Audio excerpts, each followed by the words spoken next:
আসসালামু আলাইকুম সবাইকে, কেমন আছেন সবাই? তো আজকে আয়েশার বার্থডে প্ল্যান চলছে আর বার্থডে ব্লগটা একটু লেটে দেওয়া হলো। তো আমরা এই যে কেনাকাটা করতে চলে গেছি। দেন একটা এখানে উৎসব রেস্টুরেন্ট আছে শিবচরে, যেটা খুবই ভালো লেগেছে। আর নেক্সট ডেতে সকাল সকাল হচ্ছে অনেক বৃষ্টি হচ্ছিল, কিন্তু এরপরে বৃষ্টি কমার পরে রান্নাবান্নার আয়োজন শুরু। আয়েশা মামুনির জন্মদিন গিয়েছে কিন্তু 22 তারিখে, কিন্তু একটু লেটে ব্লগ ছাড়তে হচ্ছে, কারণ হচ্ছে ঢাকায় ব্যাক করে এখন ব্লগগুলো আপলোড করছি। এই দিনটাতে যতটা মজা করেছি এরকম মজা মনে হয় না আগে কখনো করেছি। তো এখানে আমার দেখছেন কাকি শাশুড়িরা সবাই মিলে, ফুপু শাশুড়ি, কাকি শাশুড়ি সবাই মিলে রান্না বাড়ার আয়োজন করছে। আর এদিকে আমরা খেলবো হচ্ছে রং। আমি অনেক বেশি শুনেছি দেশের বিয়েতে হচ্ছে রং খেলা হয়, কিন্তু যেহেতু হচ্ছে আমি বেশি গ্রামে আসা হয় না, তো আজকে প্রথমবার জীবনে কিন্তু রং খেলছি। আমার ভাগ্নিরা সব প্ল্যান করেছে, তো অলরেডি রং খেলা শুরু হয়ে গিয়েছে। দেশ গ্রামে যে কোনো অনুষ্ঠানের আনন্দ কেন এত দ্বিগুণ হয়ে যায় তা এবার আমি বুঝতে পেরেছি, কারণ যেহেতু সবাই অনেক বেশি মজা করে, এত কেউ ফর্মালিটিস নিয়ে চলে না, মানে সবাই সিম্পলি চলাফেরা, সহজ সরল, অ্যান্ড সবাই হচ্ছে অনেক মনের মিশুক থাকে, সো অনেক বেশি মজা করা যায়। তো ওই দিন বাড়ির কেউ বাকি ছিল না রং মাখানোর জন্য। এই যে জায়ানকেও মাখানো হয়েছে, আয়েশা মামুনি কান্না করছে, মাখানো হয়েছে। তো মা বলছিল, মানে আমার শাশুড়ি, যে ওইখানে আরো কাকি শাশুড়ি আছে, সবাইকে লাগিয়ে দিবা।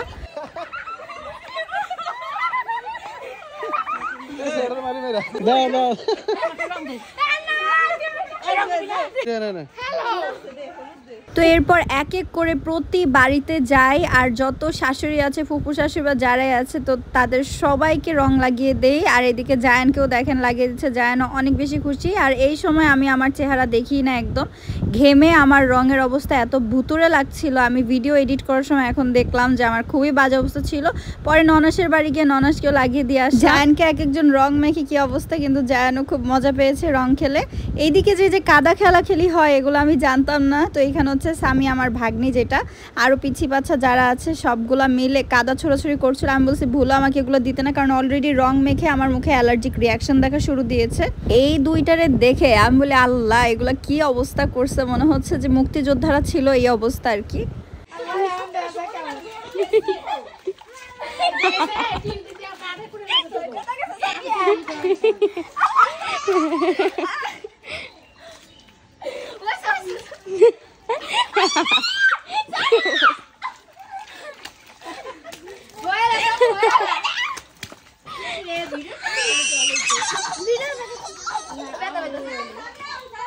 এই দুইটারে দেখে আমি পুরো ভয় পেয়ে গেছি যে তোদের এই অবস্থা কে করলো। এক একটাকে পুরো চেনাই যাচ্ছে না, মনে হচ্ছে কোত্থেকে তুলে নিয়ে আসছে, পুরো একদম মাটির মূর্তি। আরিয়ানের অবস্থা দেখেন। তারপর শাওয়ারটার নিয়ে আমরা সবাই হচ্ছে আমাদের বাচ্চা পার্টিরা যারা আছে, মানে এরা সব আমার বাচ্চা পার্টি, সবাই বেলুন ফোলানো শুরু করেছি। স্টেজ আমরাই সাজাবো, আমি কালকেই প্ল্যান করে রেখেছি। তো এখানে সবাই খাওয়া দাওয়াতে ব্যস্ত। এখানে আমার যত কাকা শ্বশুর আছে বা আমার বাবা আছে, মানে শ্বশুর, পরে হচ্ছে আমার দেবররা, সবাই মিলোরা সার্ভ করছিল। আর আমার প্ল্যানই ছিল এবার আমি 500 মানুষ খাওয়াবো, আলহামদুলিল্লাহ সেটা পূরণ হয়েছে। অ্যান্ড আল্লাহর রহমতে আমি সবসময় নিয়ত করে রেখেছি, আমি প্রতি ভিডিওতে বলি যে আমার বাচ্চার যে কয়টাই হচ্ছে বার্থডে আসবে, জায়ান বা আয়েশার, আমি প্রতিবারই হচ্ছে গরিব দুঃখী বা এতিম বাচ্চাদের খাবো। এই মেয়েটা দেখেন অনেক বেশি কিউট, একেবারে বিড়ালের মতো ওর চোখগুলো। ওর নাম হচ্ছে মাহি। কেউ মাশাআল্লাহ বলতে ভুলবেন না। সো দুপুরবেলা হচ্ছে সবার খাওয়া দাওয়া শেষে এবার রাতের বেলা পার্টি শুরু হয়ে গিয়েছে। এখানে হচ্ছে আমার জ্ঞানী গুণী ভাগ্নিরা ও আমার দেবর পিয়াল ও হচ্ছে স্টেজটা খুব সুন্দর করে সাজাচ্ছে।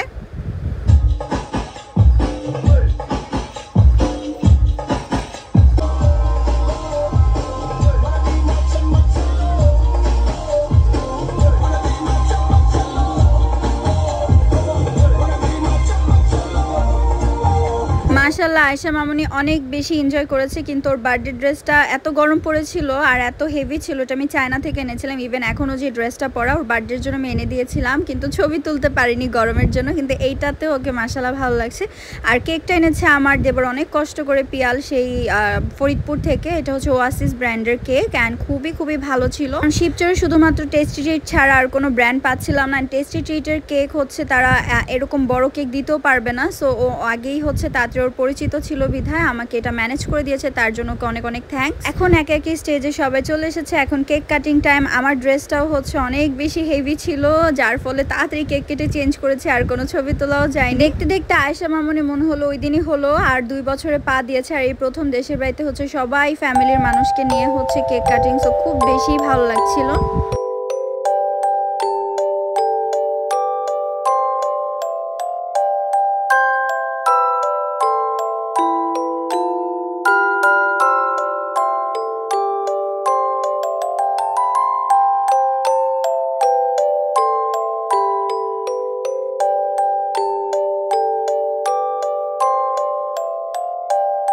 এখানে আমার ননাস হচ্ছে বিয়ানের সাথে অনেক মজা করলো। পিছে আমার দুলাভাই জায়ানকে নিয়ে দাঁড়িয়ে আছে, আমার নানা শ্বশুর ছিল, এই যে হচ্ছে শাহিন আমার একমাত্র দেবর। তো সবাই অনেক বেশি মজা করলাম। আর এই যে আমার প্রিয় নানা, উনি আমাকে অনেক বেশি আদর করে। অনেকে বলেন আপু তোমার শ্বশুর শাশুড়িকে দেখে না, আসলে ওনার অনেক বেশি শাই ফিল করে ক্যামেরার সামনে আসতে, কিন্তু এমনি কিন্তু অনেক বেশি মিশুক, অনেক বেশি মজার মানুষ। এই যে বাবাকে খাইয়ে দিলাম, মানে ইনি আমার শ্বশুর ছিলেন। আর আয়েশা মামুনি হচ্ছে তার দাদাদের চোখের মনি বলতে পারেন, কারণ স্পেশালি হচ্ছে বাবা তো অনেক বেশি পছন্দের নাতনি হচ্ছে আয়েশা মামুনি, সো সে অনেক বেশি খুশি ছিল। এখানে সবাই এখন কেক খাওয়ার ওয়েট করছে। আমি তাড়াতাড়ি স্টেজ থেকে নেমে গেলাম, গরম অবস্থা শেষ। নিপাপু আমাকে নামিয়ে দিল, আর নিপাপুই কিন্তু আমার ননাস বারবার যে বলি। এখন গান বাজনা শুরু হয়ে গেছে অলরেডি।